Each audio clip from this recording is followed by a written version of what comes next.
La pire de personne que l'on puisse rencontrer, c'est le manipulateur. On rencontre des manipulateurs chaque jour, sans vraiment s'en rendre compte. Un manipulateur pourrait être n'importe qui. Ça pourrait être votre oncle, votre tante, votre cousine. On peut avoir un frère manipulateur, narcissique. On peut avoir un meilleur ami ou une meilleure amie manipulatrice, sans vraiment s'en rendre compte. On peut avoir un boss manipulateur, un partenaire de travail,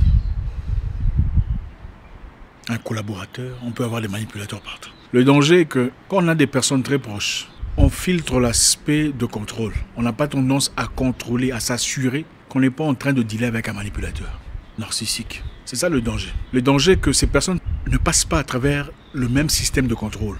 On se dit, bon, parce que c'est mon oncle, voilà, il y a certainement un autre problème quelque part ailleurs. Parce que c'est ma tante, elle me veut certainement du bien. Parce que c'est mon meilleur ami ou ma meilleure amie, elle ne risque certainement pas de me faire de mal. Et c'est ça le grand danger. On oublie souvent que les manipulateurs peuvent être partout. D'abord, je voudrais que vous compreniez une chose. On peut être manipulateur consciemment ou l'être inconsciemment. Mais la chose la plus importante ici, c'est de détecter des éléments annonciateurs, des éléments qui ne manquent pas. Un manipulateur inconscient ou inconscient reste manipulateur. Et ses effets sont toujours néfastes, négatifs, hostiles à votre bien-être. Il faut identifier ces personnes. Aujourd'hui, on va très rapidement essayer de voir quelques éléments qui nous aideront à ne plus se faire duper. Quand vous rencontrez une personne manipulatrice, que ce soit votre oncle, votre frère, votre cousine, votre partenaire de travail, votre amoureux ou amoureuse, il faut savoir les remettre à leur place. Et je pense qu'à partir du moment où on sait identifier un manipulateur narcissique, on sait comment ajuster son comportement à son égard. Premièrement, le manipulateur n'écoute pas. Il écoute pour répondre. Quand il prête attention à ce que vous dites, ce n'est jamais pour essayer de trouver des solutions, pour essayer de se remettre en cause. Il vous écoute attentivement pour repérer vos fautes, vos défaillances, vos faiblesses, et plus tard les utiliser contre vous. Quand il vous écoute, ce n'est pas pour comprendre. Il vous écoute pour répondre, pour préparer une attaque, pour préparer une objection. Un manipulateur vous dirait « Je n'aime pas qu'on touche mes histoires à mon insu. Je n'aime pas qu'on déplace ce qui m'appartient. Je n'aime pas qu'on prenne ma voiture. Je n'aime pas qu'on touche à mon téléphone ou qu'on fouille dans mes histoires. » Vous lui dites « Je n'aime pas qu'on donne des histoires à mes enfants sans m'en parler. Ça aurait été bien que tu m'en parles au préalable. » Sa réponse sera « Ah, je suis désolé. En tout cas, moi, je pensais qu'on était plus proche que ça, quoi. Donc, je suis vraiment désolé de voir que tu es fâché parce que j'ai pris ta voiture. Ce n'est pas à ça que je m'attendais. Ah, je ne pensais pas que tu en feras toute une histoire. Je ne voulais pas dire à ton enfant de partir me chercher un colis à 10 km parce que je pensais qu'on était proche. » Ça, c'est un manipulateur. Donc, il se sert de ce que tu lui as dit préalablement. Vous êtes ma famille, la famille reste famille, pour s'en servir, pas pour un intérêt commun, mais pour son intérêt personnel. Et quand vous le checkez, vous le remettez en question, il vous sort cette histoire. Ah, je suis désolé, moi je pensais qu'on était plus proche que ça, et que je pouvais prendre ta voiture sans t'en parler. Je ne pensais pas que ça aurait été une situation. Manipulateur. Le manipulateur ne se remet jamais en cause. C'est impossible. C'est toujours l'inverse. C'est vous qui êtes irrationnel. C'est vous qui êtes irresponsable. C'est vous qui aurez dû l'appeler, pas l'inverse. Ah oui, vous auriez dû l'appeler aussi. Pourquoi vous ne l'avez pas appelé? Pourquoi vous attendiez à ce que ce soit lui qui appelle? Pour le manipulateur, c'est le monde à l'envers. C'est vous qui lui faites souffrir. Son absence ne signifiait pas grand-chose si vous n'avez pas osé l'appeler. Donc malgré le mal qu'il ou qu'elle vous a fait, vous auriez dû fournir le premier pas pour essayer de l'appeler. Après lui avoir demandé pourquoi tu n'as pas appelé, pourquoi tu as disparu. Je suis parti, mais bon, c'est pas comme si tu m'avais cherché. Manipulateur. Le manipulateur ne se remet jamais en cause. Il n'a jamais tort, il a toujours des arguments, toujours des explications. Il faut toujours chercher à le comprendre. Pour le manipulateur, c'est vous le problème. Peu importe ce que vous présentez comme évidence, comme fait. Regarde ce que tu as fait. Tu m'as manqué de respect en public. Oui, mais c'est parce que tu m'as parlé injustement. Oui, c'est pas comme ça qu'on parle aux gens. Mais il ou elle t'a manqué de respect en public. Elle aurait bien pu éviter ça. Oui, mais tu vois, moi, je n'accepte pas qu'on me fasse ça. Voilà. Manipulateur. Elle a toujours des raisons pour justifier son absence. Ce n'est pas comme si tu m'avais cherché. Elle a toujours des raisons pour justifier sa méchanceté. Tu ne comprends pas ce que moi je ressens. Inutile de chercher à comprendre ce qui se passe dans sa tête. Parce que pour le manipulateur, la vie tourne toujours de son côté.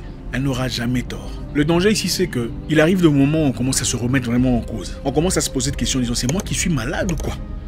En fait, c'est elle qui m'a manqué de respect. Ou c'est lui qui m'a manqué. C'est lui qui a fait ce qui s'est passé. Mais maintenant, et soudainement, vous commencez réellement à vous remettre en question. À vous poser des questions. Est-ce que c'est moi qui ai loupé quelque chose ou quoi? Ce n'est pas vous. Vous avez été manipulé. Si ça arrive une fois, c'est une chose. Si ça arrive répétitivement, où vous commencez à vous poser des questions demandant, mais c'est elle qui m'a insulté. Maintenant, on commence à trouver des excuses pour justifier pourquoi elle m'a insulté, comme si c'est moi qui avais tort. Vous faites face à un manipulateur. Une personne normale vous dira « Je suis désolé, je n'aurais pas dû t'insulter, je n'aurais pas dû te manquer de respect, je n'aurais pas dû te raccrocher au nez, je n'aurais pas dû partir. Ce que tu as fait ne justifie pas mes faits. Je reconnais mon erreur, mais je voudrais que tu comprennes que tu m'as blessé. » Ça, ce n'est pas un manipulateur. Un manipulateur te dira « Oui, j'ai fait ça parce que tu as fait ça. Oui, j'étais insulté parce que tu faisais comme ça. » C'est un manipulateur.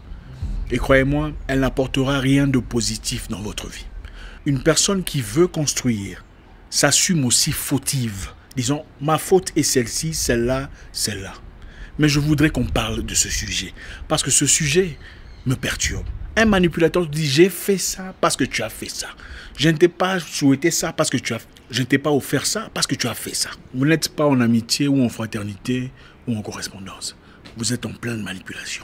Tout ce qu'elle est en train de vous raconter là, c'est du n'importe quoi. Elle n'est pas en train de reconnaître son erreur. Elle est simplement en train de trouver un moyen pour passer à autre chose, sans vraiment reconnaître son erreur. Maintenant, comprenez une chose. Si vous faites face à une personne qui ne sait jamais reconnaître ses erreurs, vous êtes dans une relation toxique. Que ce soit une fraternité, que ce soit une amitié, une correspondance, un partenariat, vous êtes bien assis dans une situation caustique. Le manipulateur se moque des besoins des autres. Il est envahissant et égoïste. Mais au début, il se montre très sympathique. Il vous rend des services, il est présent pour vous. Il vous écoute, il semble vous apporter des choses positives, des idées, des pensées. Il fait des courses pour vous, mais c'est pour un objectif bien précis. Ce n'est jamais pour rien. Il vient en effet gagner de la place dans votre cœur, pour plus tard venir faire ses doléances. Et généralement, vous verrez, c'est une personne par exemple qui vient vers vous, après qu'il vous ait fait beaucoup de faveurs, il viendra vers vous, ah mon cher, je suis en difficulté, franchement, je dois payer mon loyer, je ne sais pas quoi faire. Elle vous demande indirectement, très souvent indirectement. Ah vraiment, on va me chasser, les enfants sont malades, je ne sais pas quoi faire. Elle ne vous demande pas directement, c'est souvent très indirectement. Et quand vous ne faites rien pour lui, elle donne l'impression que vous lui êtes rédévable pour avoir été présent pour vous, pour avoir fait des courses pour vous, pour avoir volontairement fait des choses pour vous. C'est de la manipulation. C'est un peu comme une personne, prenons un homme, qui rencontre une femme très loin, dans un lieu obscur, le soir. Une femme en train de se faire menacer. Il dit, bon, madame, entrez dans la voiture. La dame entre dans la voiture. Ils partent ensemble, parcourent peut-être 10 km en voiture. Et puis avant d'arriver dans la ville, il se gare et demande à ce qu'il entre en intimité avec cette dame. Pourquoi? Après tout, j'ai été aidé. On voulait te massacrer de l'autre côté. Il y en avait 7. Il n'y a que moi. C'est de la manipulation. Donc le manipulateur se fout de ce que vous ressentez. Il se fout de ce qui est important pour les autres. Pour lui, c'est son intérêt personnel. Et il jouera tous les pions possibles pour se placer à l'endroit qu'il faut. Généralement, pour son intérêt personnel. Écoutez, un vrai ami est direct. Il ne vous cache pas ses sentiments. D'accord? C'est vrai, on peut avoir des amis timides. Mais un ami vous dit, mon cher, je n'ai pas de pantalon. Aide-moi, s'il te plaît. Ce n'est pas, je ne sais pas comment être ces derniers temps. Je suis en difficulté. C'est de la manipulation. Un ami vous dit les choses ouvertement. Je suis en difficulté. Je n'ai pas d'argent. J'attendais un montant. Ce n'est pas arrivé. Ça, c'est un ami, un proche. Celui qui va de gauche à droite, tu vois, d'ailleurs, je ne sais pas comment on va faire, dans le but de passer le message, espérant voir comment tu vas réagir. C'est de la manipulation, peu importe comment vous voulez appeler ça. Ce n'est pas la timidité, c'est de la manipulation. Un vrai ami ne vous donne pas l'impression que vous lui êtes rédévable. Il comprend que ce que vous faites pour lui vient de votre cœur. C'est libre. C'est ne lié à aucun service. Ce n'est pas parce qu'il a été loyal à vous que vous lui devez quelque chose. Un manipulateur, par contre, vient vers vous pour les intérêts personnels. Son amitié est basée sur ce qu'il va gagner. S'il ne voit pas clair pendant un temps, il se taille. Parce qu'il dit, ah, ce gars, il a de l'argent, ou cette fille a des moyens, ou des connexions, ou des facilités, mais pourquoi il ne m'en donne pas? Un vrai ami te dit, mon cher, je suis en difficulté, pourquoi tu me regardes comme ça? Aide-moi, non? Ça, c'est un ami. Un manipulateur, il t'observe. Quand tu fais, quand tu ne fais pas, il s'étaille. C'est toujours pour ses intérêts. Un manipulateur ou une manipulatrice n'a pas d'empathie pour les autres. Donc du moment que vous êtes en guerre, peu importe ce que vous arrive, il s'en fout éperdument. Ce n'est pas son problème. Que vous perdiez quelque chose d'important de votre vie, que vous traversiez un moment vraiment horrible, que vous connaissiez un accident de voiture, ce n'est pas son problème. Vous voulez reconnaître une manipulatrice, regardez comment elle traite un proche avec lequel elle est en conflit. Un proche avec lequel elle est en conflit. Observez son attitude. Qu'est-ce qu'elle dit de cette personne? Comment réagit-elle? Une personne normalement constituée, même si elle est en guerre avec un proche, il y a des choses qu'on ne dit pas. Il y a des attitudes qu'on ne prend pas. Il y a des positions qu'on n'assume pas. Il y a de ces personnes qui, quand elle est en conflit avec vous, peu importe la relation que vous entretenez, deviennent des monstres. Ce serait une erreur faramineuse de faire semblant de ne pas voir comment les gens traitent leurs proches avec lesquels ils sont en conflit. Une manipulatrice est championne de renversement d'image, donnant toujours l'impression qu'elle est victime. C'est toujours à elle qu'on en veut. On est toujours jaloux d'elle. On lui veut toujours de mal. Les gens veulent toujours se comparer à elle. Personne ne veut la voir avancer, progresser. La froideur de la manipulatrice, sa capacité de minimiser les difficultés des autres, les sentiments des autres, vous fera glacer le sang. Avec un manipulateur, on ne discute pas. On l'observe, on l'écoute, on le regarde. Et à partir du moment qu'il remarque que vous avez décrypté son jeu, il se fâche et se retire. Un manipulateur se retire, se fâche, s'énerve quand il remarque que vous avez compris son jeu. D'ailleurs, moi je m'en vais. Nous avons tous besoin des gens pour avancer dans la vie. Mais on a besoin des gens qui investissent aussi en vous.